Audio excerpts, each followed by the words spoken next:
British Prime Minister Theresa May is working on a Plan B Brexit deal after the first was rejected in Parliament. The UK is facing a March 29th deadline to leave the EU.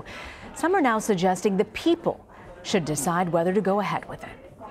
And joining us now from London, Lara Spirit. She's a co-founder of Our Future, Our Choice, calling for a people's vote on the final Brexit deal. Lara, thank you very much for joining us. You know, your group has been pushing for a new vote on Brexit. I would say 6 months ago, that was probably a very unlikely situation. Do you think that there now will be a new vote on Brexit? I do. I think it's very likely that we're going to be having a people's vote. 6 months ago, as you say, it was a laughable proposition, but we've since had a deal with which absolutely nobody here in the UK is happy with.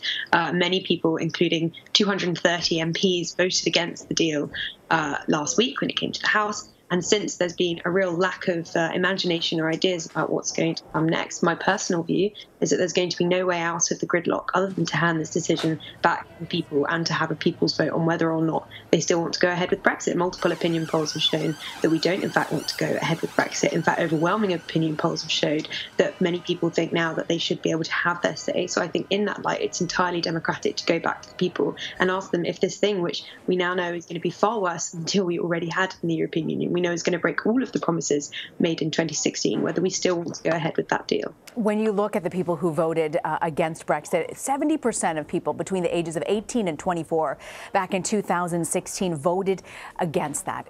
Do you believe if there was another vote that you would have the win to be able to not go through with Brexit, not just in the younger demographic, but even in the older one? Yeah, definitely. I think that if you look at the younger generation, not only did they vote overwhelmingly to remain in the referendum in 2016, but they actually now favour remain by an even higher margin. So about 80% of young people in recent polls have been shown to want a people's vote. And for those who didn't have their say in 2016 but have come of voting age since, are actually even more pro-EU than those that voted in the original referendum. So I think when you look at that, you really see and you get a sense of just how pro-European young people really are, and how if this decision goes ahead as it is planned to do and it is completely botched and a disaster, then young people who are going to be the future politicians of this country are going to take us back into the European Union anyway. We know that Prime Minister Theresa May is working on a Plan B. What are your thoughts about that new proposal that's underway?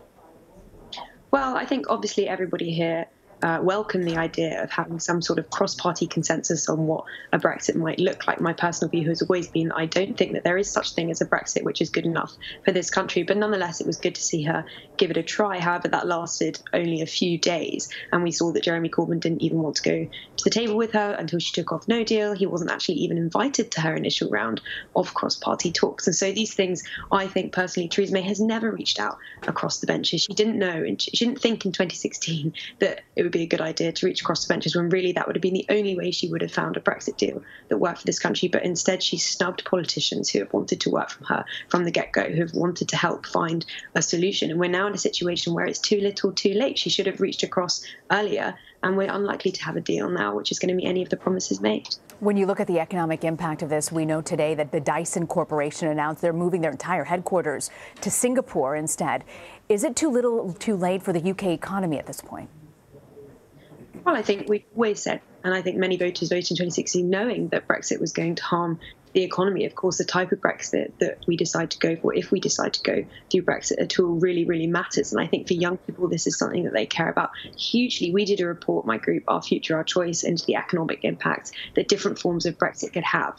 And we analysed using leaked Whitehall briefings what the different economic impacts of Brexit would be for young people. And we found that under a no-deal scenario, for example, young people could lose up to £108,000 over the next 30 years in lost earnings, which is absolutely staggering. So for young people who are joining a post-recession economy, this is something which is going to be really difficult for them. So UK is set to leave the EU on March 29th. What do you think will happen if your country does end up leaving without a deal in place? Well, I don't think that it's, in whatever situation, we're going to leave the EU on March the 29th. I think it's very clear, as we've seen recently, people like Amber Rudd, cabinet ministers, who are willing to resign if the government countenances a no deal. So I think there really is, a lot of people have said, we know what MPs are against, i.e. no deal, but what are they for? And so the onus is really on representatives now to try and find a Brexit that works for the country. No deal absolutely does not work for the country. It would be economic Armageddon. It would be chaos. And it would really harm the livelihoods of millions of people across this country. Indeed, the poorest people in this country are going to be the ones who'd be worst hit by a no-deal Brexit. We see a GDP hit of up to 16% in areas like the North East. So it absolutely should not be something which responsible politicians who care about their constituents should ever be thinking about seriously. Lara Spirit, thank you very much, Lara, for joining us.